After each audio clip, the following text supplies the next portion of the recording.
സവാള ഉള്ളിത്തോരൻ തയ്യാറാക്കുന്നത് എങ്ങനെയെന്ന് കാണാം. വന്നോളൂ.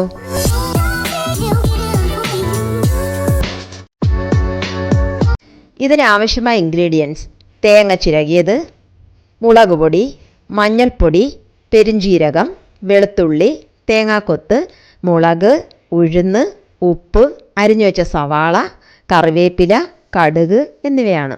ആദ്യം ചൂടായ ചട്ടിയിലേക്ക് എണ്ണയൊഴിക്കുക. അതിലേക്ക് അല്പം കടുകിടുക, ശകലം ഉഴുന്ന് ചേർക്കുക. ഉഴുന്നിട്ട ശേഷം തേങ്ങാക്കൊത്തും മുളകും കറിവേപ്പിലയും ചേർക്കുക. ഇതിലേക്ക് അരിഞ്ഞു വെച്ച സവാള ചേർക്കുക. സവാള വാടി വരുമ്പോൾ ഉപ്പ് ചേർക്കുക. അതിലേക്ക് തേങ്ങ, മുളക് പൊടി, മഞ്ഞൾ, പെരുംജീരകം, വെളുത്തുള്ളി എന്നിവ ചതച്ചിട്ട അരപ്പ് ചേർക്കുക. നന്നായി യോജിപ്പിക്കുക. സവാള ഉള്ളിത്തോരൻ തയ്യാറായിരിക്കുകയാണ്. അടുത്ത റെസിപ്പി വീഡിയോസ് ലഭിക്കുന്നതിനായി ചാനൽ സബ്സ്ക്രൈബ് ചെയ്യുക. Thank you for watching.